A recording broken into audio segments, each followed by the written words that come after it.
de toute façon, c'est nous qui avons raison d'être là.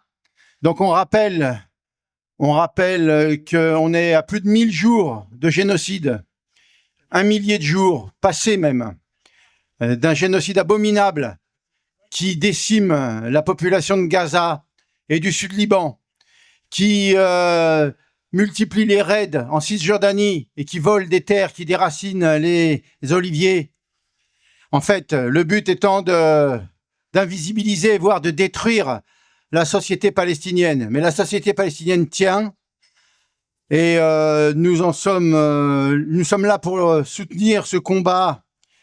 Et ce combat, parfois, ne consiste qu'à une chose, c'est survivre. Voilà, et ne pas baisser les bras. Le docteur Hussam Abou Safia a été enlevé par l'armée israélienne en décembre 2024 parce qu'il avait refusé de quitter l'hôpital dans lequel il travaillait. Il avait refusé de laisser ses patients, il a refusé de partir alors que son propre fils venait d'être assassiné 2 mois plus tôt et sa propre mère mourra d'une crise cardiaque quelques jours après son arrestation. Et les nouvelles qui nous parviennent aujourd'hui du docteur Abou Safia sont extrêmement inquiétantes. Ça a été dit, torturé, privé de soins, de nourriture. Ceux qui ont pu le voir disent qu'il pourrait décéder très bientôt si rien n'est fait pour qu'il soit libéré. Et son cas est assez emblématique de ce que subissent les Palestiniens et Palestiniennes depuis des décennies. Les arrestations abusives, sans procès, sans motif, les tortures, les disparitions, parce qu'évidemment, qu'est-ce qui est recherché ici par l'État palestinien? C'est de faire taire un témoin gênant, un homme qui sait, un homme qui a vu, un homme ou une femme qui pourrait raconter. Donc bien évidemment, tout cela s'inscrit dans un processus encore beaucoup plus long. Entre octobre 2023 et décembre 2025, 1700 personnels de santé ont été tués à Gaza. Car à Gaza, c'est la destruction systématique des systèmes de santé, des personnels de santé, des journalistes, des humanitaires, de tous ces gens qui vivent, qui voient, qui font vivre la société palestinienne. Mais ce que l'État fasciste veut enlever aux Palestiniens, c'est la dignité. Mais il n'y arrivera jamais, car le peuple palestinien est digne. Et jamais les colonisateurs n'arriveront à lui enlever sa dignité, qui est juste admirable. Car le peuple palestinien est un exemple de résilience, un exemple de courage. Et je terminerai simplement en disant, oui, il faut libérer le docteur Hussam Abou Safia, mais il faut aussi rester totalement mobilisé pour la libération du peuple palestinien. Donc je vais vous lire un texte, un communiqué, un des derniers communiqués de l'Union juive française pour la paix, qui a été édité le 10 juillet, donc il n'y a pas si longtemps que ça. Les 16 et 17 juillet 1942, à partir de 4 heures du matin, se déroula la grande rafle du VLDIV, du Vélodrome d'hiver. 13 153 juifs furent arrêtés, dont 4 115 enfants. Tous furent livrés par la police française aux nazis et déportés vers Auschwitz. Ils y furent assassinés. Moins d'une centaine d'adultes survécurent, aucun enfant. Nous nous en souvenons, juifs et non-juifs, nous nous en souvenons. Cette mémoire douloureuse nous anime tous.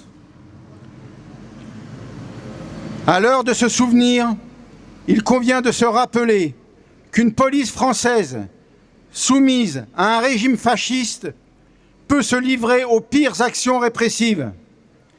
C'est peu de dire que la loi votée récemment, qui donne le droit de tuer aux policiers dont les tirs sont présumés en légitime défense, ne va pas dans le sens de cette mémoire. À l'heure de se souvenir, il faudrait se mobiliser pour faire échec aux déportations rendues possibles par le règlement Retour, adopté le 17 juin 2026 à Strasbourg, qui permettrait d'expulser vers des hubs de retour les États membres pourrait conclure des accords avec des pays tiers pour y déporter des migrants.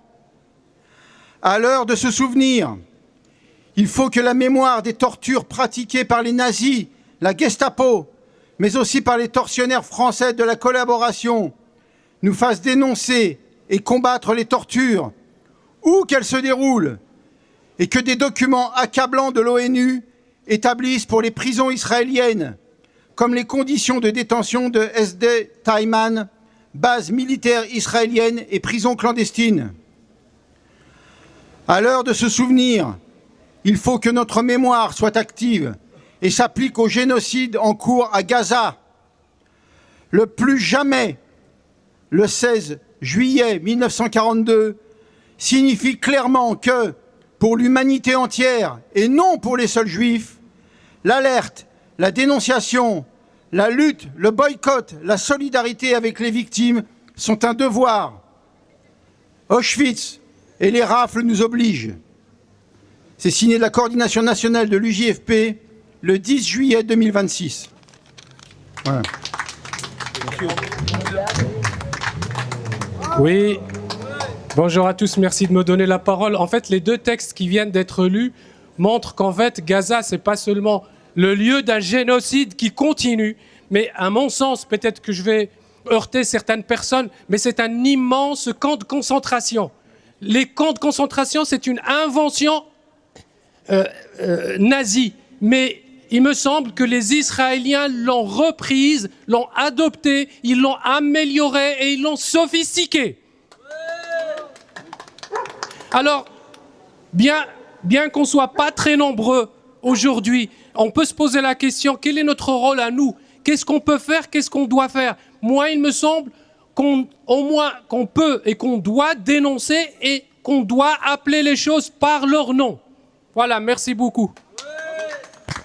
Merci.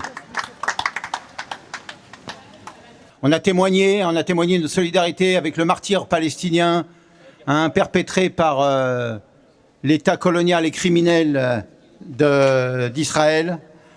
Et on pourrait au moins crier un slogan avant de mettre l'hymne palestinien.